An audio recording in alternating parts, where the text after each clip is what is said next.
Hello everybody, I'm TychoCelchuuu. This is a Men of War Assault Squad video, 2v2, me and one of these three other people you see versus the other two people you see, and it's a standard sort of assault zones match trying to capture these little things, and it's this map. I think it's Workshops is what it's called, and I will be talking about this map more as the game progresses because I have some stuff to say about it, but until then we can watch me set up some sandbags on the left and move in on the middle.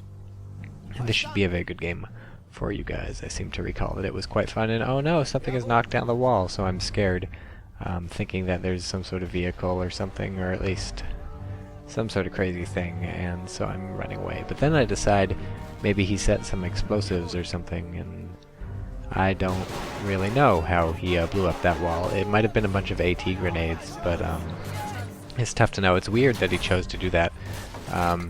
That gives him better sight, sort of, from there's a hill behind that, and he can put stuff on the hill and shoot down into the middle. But on the other hand, it certainly makes it more difficult for him to approach the middle, obviously. He doesn't have quite as much cover. He can't get as close before without being seen. And that was a rifle grenade that killed two of my men. Rifle grenades really nice. They come generally on the squad leaders of the like rifleman squads and stuff. For the British, get them. It might be only the British, maybe the US get them. I don't know. Don't think the Germans get them. Certainly the Soviets don't get them, because nobody knows how to make a rifle grenade in Russia. And yeah, they're pretty sweet. You can throw a grenade quite a distance. It's sort of like a grenade launcher, or a noob tube as they like to call them from the Battlefield games.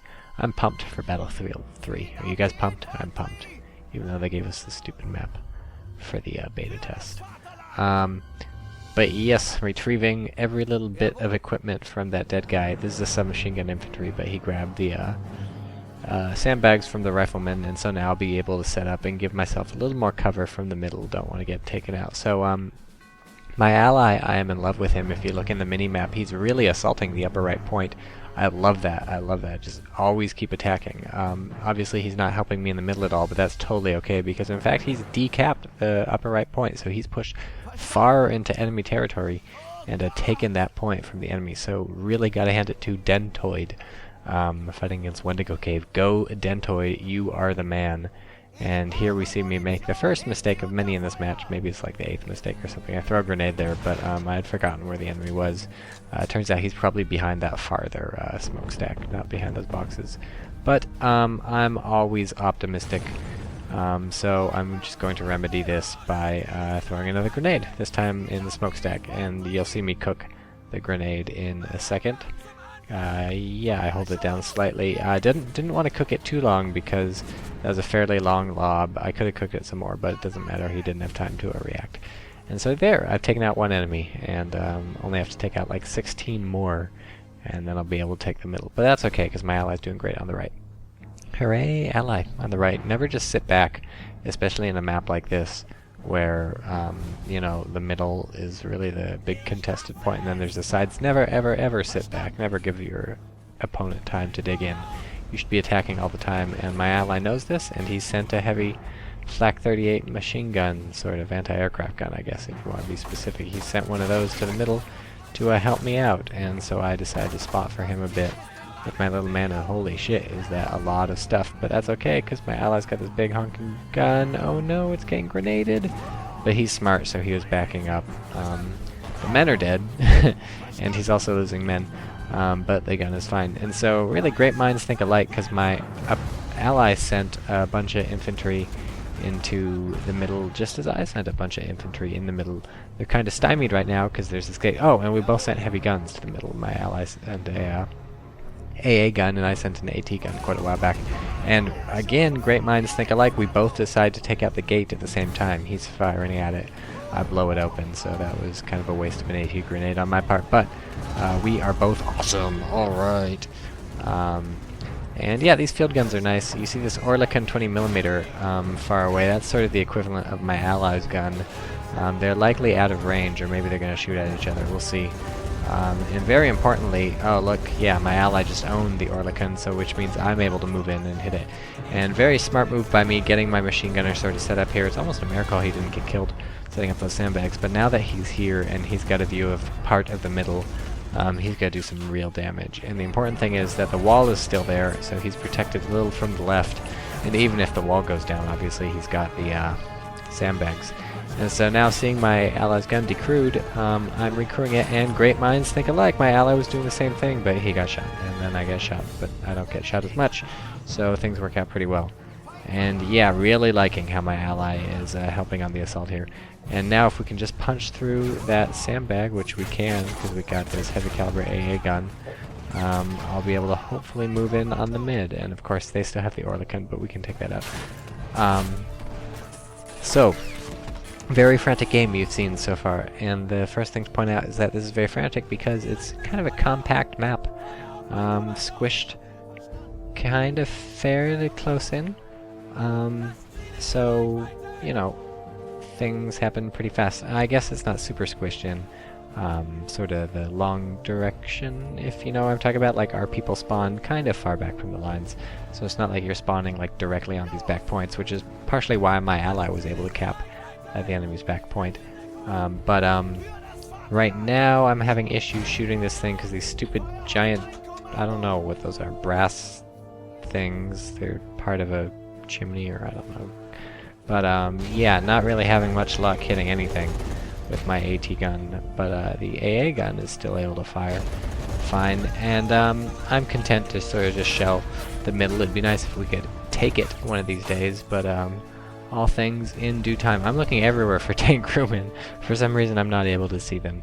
I will find them soon and purchase them. Here we go. Tank crewman on the right. What are you doing? You're retarded. You're retarded. Click on the thank you, Tycho. Alright, so that was good.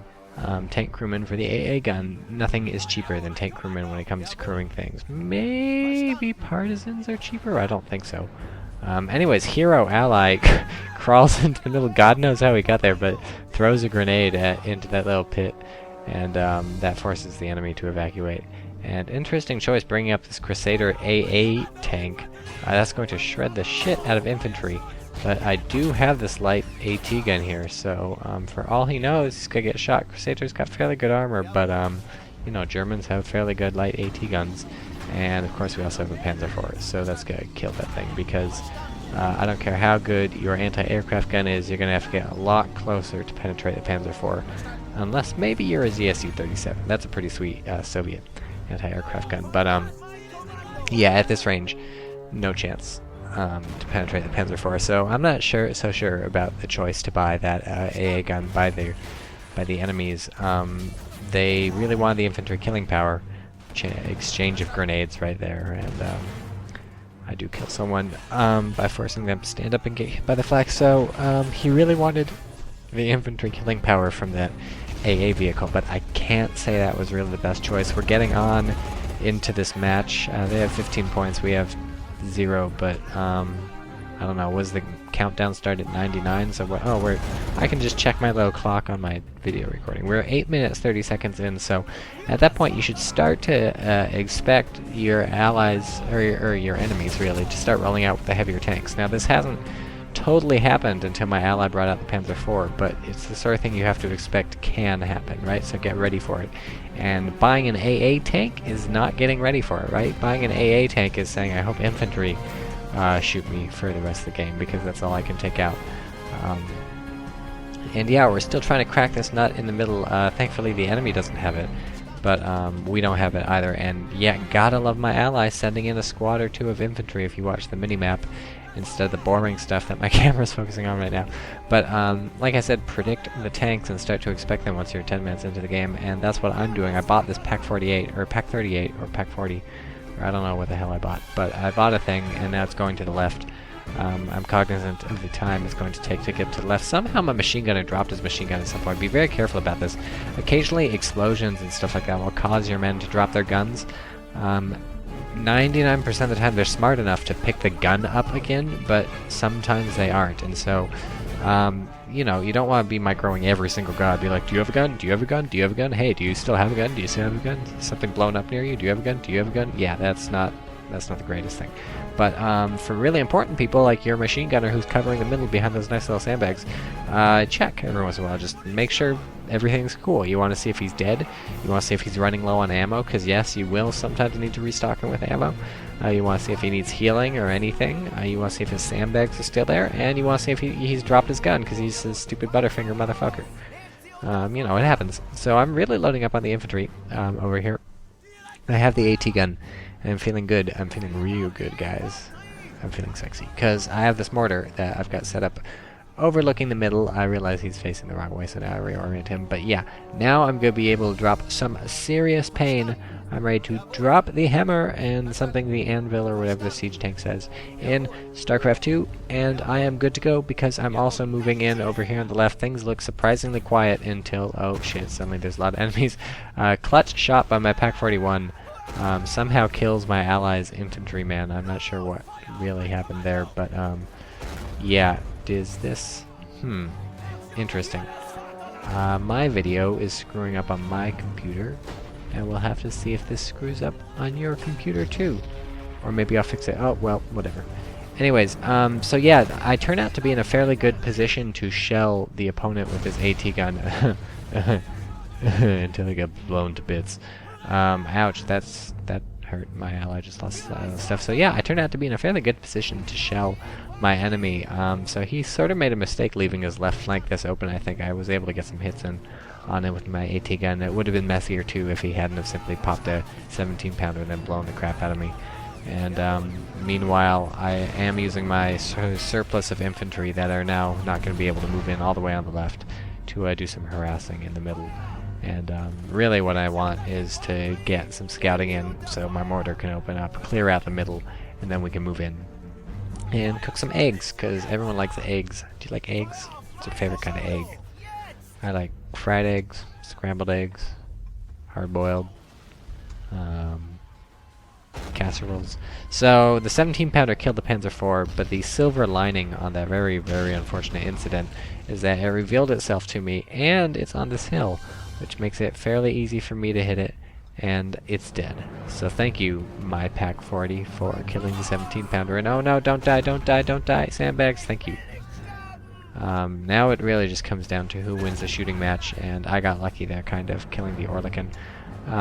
That's the problem with the heavier AT guns like the Pak-40. They have such a large caliber gun that they take, you know, a few seconds to reload, and that can be the difference between life and death. So unless you're looking to take out tanks, definitely go for the lowest caliber machine gun, or the lowest caliber AT gun they can possibly squeak by with. But in this case, I am expecting to deal with tanks at some point, if not now, then later. And here we see my mortar falling in on these guys. I cook a grenade, and that lands on those guys. And I figure now, between my mortar and my grenades, I may make some progress. And because you want to always be attacking, always attack everywhere, just as my ally's attacking on the right, you see he's moving towards that point. Gotta love that. Always be attacking. I'm also moving in on the left, and you know, if you keep the pressure up long enough on enough fronts, eventually you're just gonna fucking wear them down, right? Like, I'm in the middle, I'm on the left, and you know, they have enough stuff to shoot the shit out of me. He can, anytime he wants, he can buy people and blow the crap out of me anywhere, but I've just kept up so much pressure that I'm able to push forward, and now he's on the back foot, and it's giving me time to move up. I'm buying what I want, I'm establishing positions where I want, and I even decapped that flag on the left.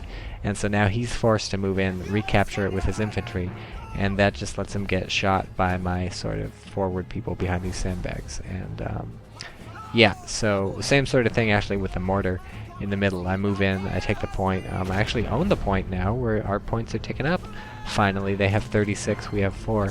Our points are ticking up finally, and since I own the middle, he's going to have to move in and get shot by the mortar. So always probing, always testing, and that was... Did he throw a grenade at me?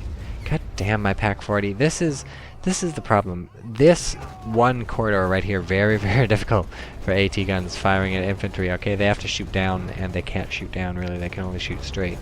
And so lots of misses. By the way, I bought a heavy machine gun, and that really cut him up, right? And this is what I've done. I've forced him to move into the open, take this point back.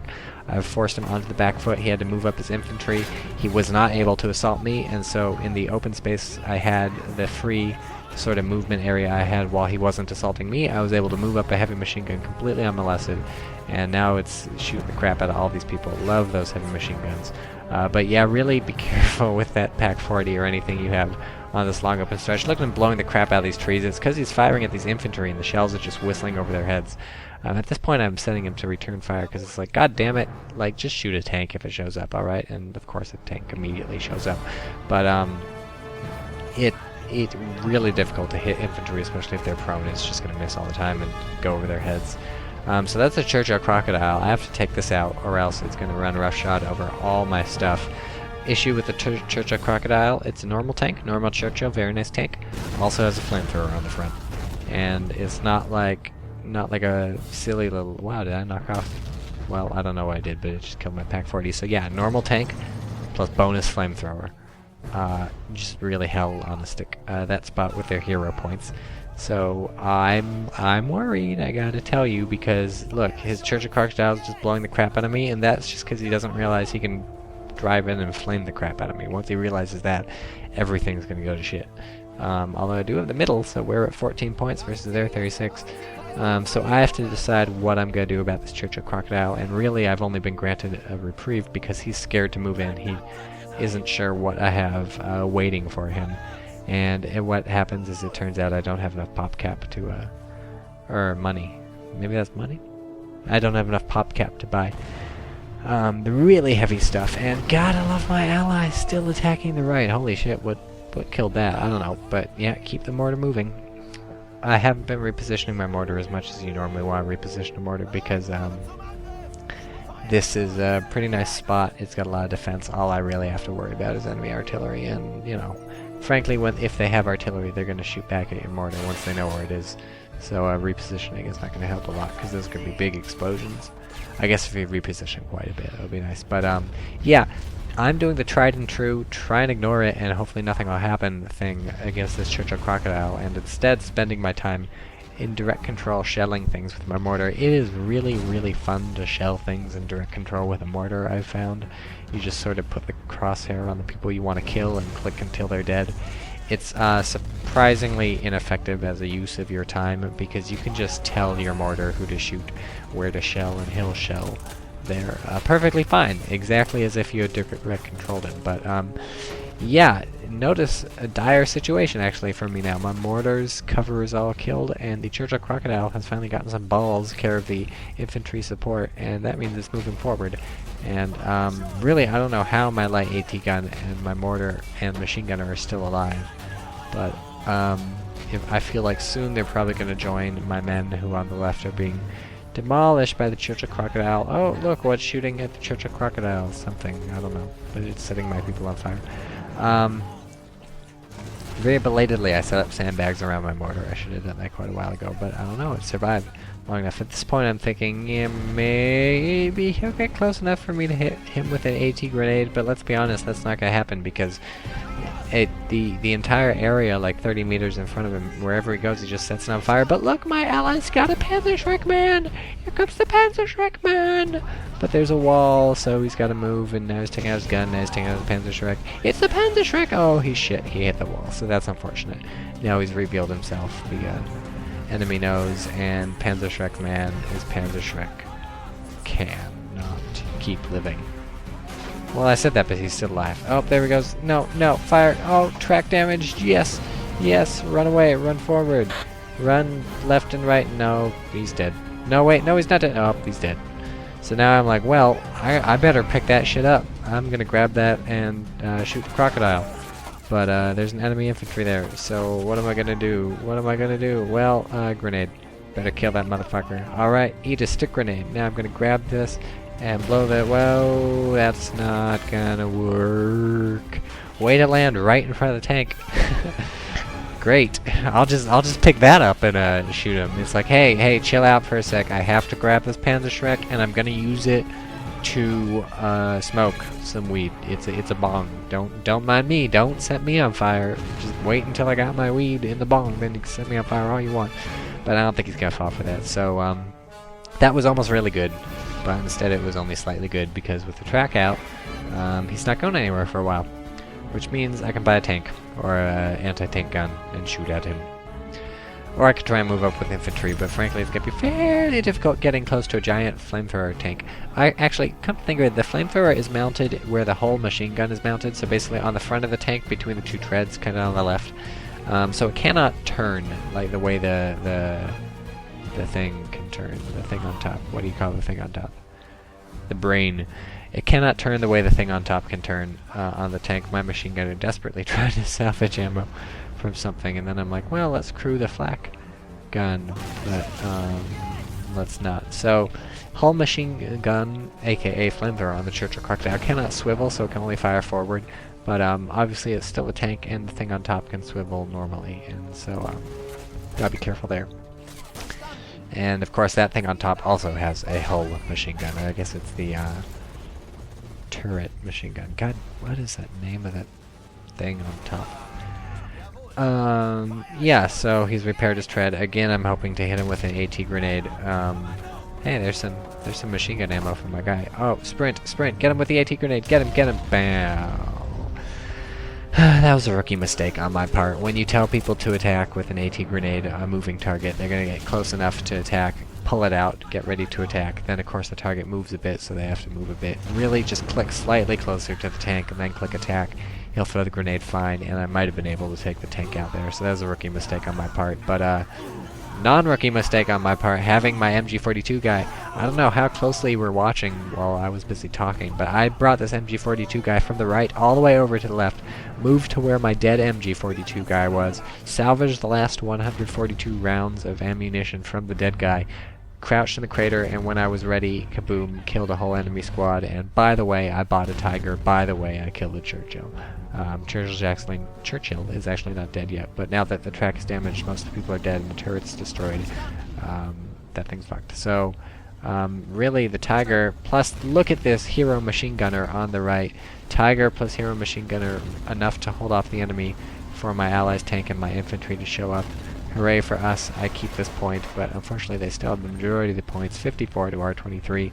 And it's time for the German counterattack. We will do a blitz, a localized counterattack, and we will destroy you. Somehow the church is still alive. Probably Ally gonna take it out with his point blank. Panzer IV. Oh no, what did you do? You got shot. Why are you so close? That was kind of silly of him, driving all the way up there. He got AT grenaded, in fact, so that's kind of a rookie mistake. But I can forgive him because really it happened because he's being so aggressive, and I love aggression. I am like the actual Germans and the actual World too, because I like aggression. What is that? That's a tank. That's a tank. Shoot it, Tiger. A comet. So that's a problem. I'm not sure if those things ever even fought in World War II. I think they probably did, but well, they're not a match for a Tiger. I'll put it like that. But they have a nice gun, so they might actually be a match for the Tiger. But luckily the Tiger's actually shooting it before it shoots me, and that's the trick in all tank warfare, but especially for fighting inferior tanks. Kaboom! Artillery wipes out quite a lot of my people, so that's a problem. And I start moving Mr. Tiger back, not because I'm afraid he'll die. 25 pounder likely not going to smash through the Tiger, but I just don't want to lose the tread, and I don't want to lose any guy who happens to pop up into the turret of that thing. So I still want to keep moving forward. I think the comet's dead. Yeah, all my men are dead, but I still want to keep moving. Oh no, it's a 17 pounder. Shoot it. What's going on? What am I looking at? Grab some stuff. Yeah, that's bad. It's shooting my people and killing my men. Gotta take it out. Gotta take it out. What are we gonna do? Why are my men on fire? What the fuck? Did I shoot the Churchill and that set my men on fire? Or is the Churchill alive again? I think the Churchill's alive again. Yeah, throw some AT grenades, folks. And those who are watching very closely will notice my Tiger just died! But at the time I did not notice, and so I'm only seeing just now what killed it. It's a 17 pounder. Guys, the lesson here is that while you can fight it out with a 17 pounder with your Tiger, sometimes it doesn't work. That's an impressive explosion though.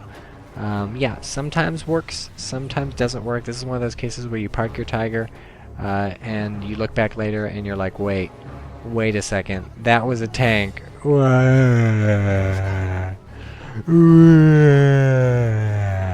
I get over it, because I get over everything very quickly.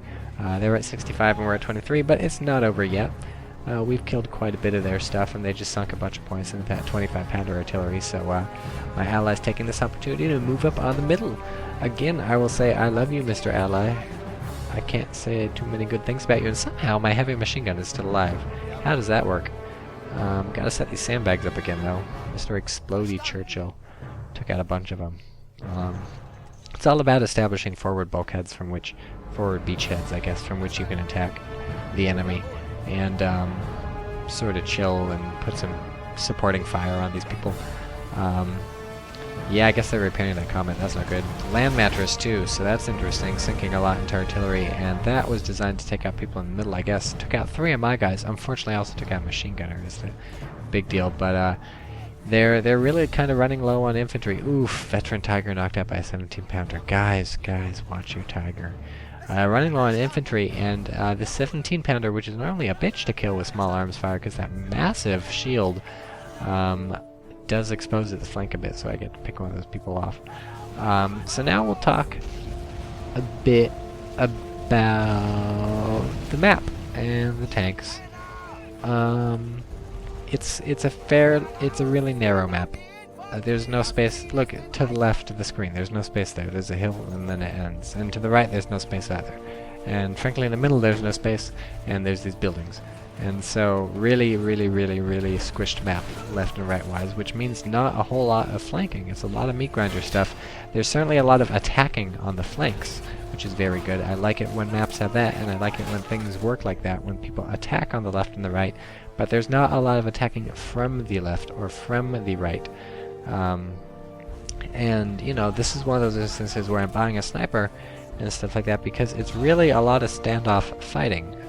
Me at one end, the opponent at the other end, and we're shooting at each other. So when it gets down to that, it's sort of a weird situation, because of course normally you would just drive to the left if I wanted to sort of attack these people, right? They're behind that wall, and I need to shoot them from the side, so I go the left. Can't go the right. There's all this fighting there, but I can't, right? The map just doesn't go to the left. It's kind of weird like that. It's really crammed in. Not sure why they do this. It plays differently than a lot of Men of War maps, because there's no space on the left and the right to maneuver. I gotta say, after having done some soul searching, I'm not a massive fan of things being cut off like this. It's obviously not at all realistic. Let's watch my sniper be a baller. Obviously not at all realistic to not be able to go slightly to the left or slightly to the right to get around these things. Also not super, conducive to real good tactics. This is really a lot of it. Ooh, wonderful mortar shot. Just love to see that. Really not super conducive to some of the more interesting tactics, some of the more flank thingies. I'm not even making any sense. Me brain, no smart, work good stuff. So yeah, there's a lot of stuff that just doesn't quite happen on a map like this that's so close in. Instead, it's sort of, back and forth, run straight at the enemy, fighting distance. Man, God, I am retarded tonight. But yeah, I'm not saying the map is horrible or anything, and I really like how, it encourages you to attack the, don't know what my ally was doing with that truck. Really, I like how it encourages you to attack the opponent's points, because they're almost within shooting distance of each other, your point, the opponent's point. And the middle is a very fun place to fight over, those buildings, and it's not too closed, not too open. Although those weird smokestack things are weird. Oh god, land mattress killing all my people. But yeah, gotta say, I think this map would be 10 times better if it was just a bunch of empty fucking space on the left and on the right, because, you don't have to use the empty space if you don't want to, right? No one's gonna force you to go around the side. But it would certainly open up some options other than sort of buying some heavy tanks and AT guns and shooting at each other. This isn't quite as bad as what Men of War sometimes devolves into. The old Men of War would do this all the time. Assault Squad, I just love how they almost entirely fixed it. It would just evolve into these heavy tanks shooting at each other from across the map. Assault Squad largely fixes that with its hero units. You can only buy so many heavy tanks. and generally it's just more infantry focused and more combined arms focused, and I love that. But we do get this sort of slug match from across the sides happening in maps like this. So, you know, gotta say, not 100% my favorite, and in the future when I'm joining games I will probably try to avoid Workshop if I can. Sometimes don't get a lot of options, but yeah, it does turn into sort of the slug match. The British, oof, I guess I bought a tiger and I guess it got shot. Repair yourself before you wreck yourself. I guess the British and the Germans about as good as two sides can be at slugging it out at long ranges. The Soviets are actually super good too. The Germans, very nice, just because they have these big fucking guns and the big fucking tanks, and the very nice AT guns too, so they're very good at it. All my men in the tank are dead, by the way, so this guy's got to hop in and drive backwards and try and ignore all the dead people. Whoa, by the way, if you're very good at ignoring dead people in tanks, if I got a game for you, Red Orchestra 2, fucking amazing. And dead people in tanks, also buggy. But yeah, Germans very good at slugging it out long distances because they're big tanks and they're big guns and they're big AT guns.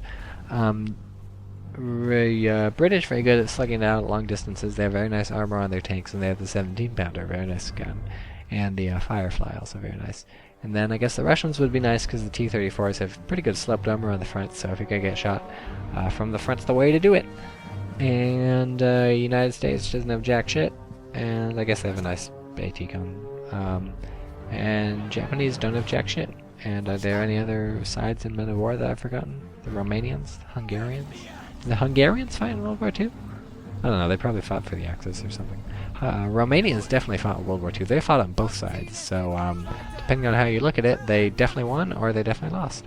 What actually happened was they swapped sides when they realized what was going on, which frankly probably was a very good choice. There was a mod for the original Red Orchestra called Carpathian Crosses. It added the Romanians, and that was a wonderful mod. That's one of the best mods I've ever played, and it's also probably the best mod I've ever played, and nobody else. Like, nobody played that. You say Carpathian Crosses, people look at you like, are you speaking Romanian? It's like, no, I'm not speaking Romanian, but it is a mod about Romanians. And did you know that they added usable mortars to the game before blah blah blah blah blah? And people are like, oh my god, what is he talking about? I've never even heard of Red Orchestra, let alone Carpathian Crosses. This is a bunch of bullshit. World War II.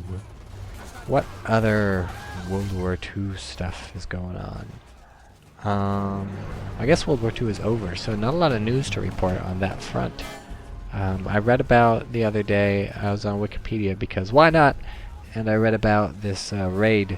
I read about 2 raids into Japanese prison camps. Like, we attacked them and tried to free some prisoners. I just killed a shit ton of people, by the way. I hope you were watching that because that's awesome. Hang 10, dude, gnarly. One of these raids, like 100 rangers or something attacked like a 300-person Japanese camp and freed all the prisoners. Rangers lost like 4 people. They killed like all the Japanese. It's like, what was going on? Guys, it was, you know, element of surprise, blah blah blah. Some airplane did some stuff. Yeah, so that happened. That was fun.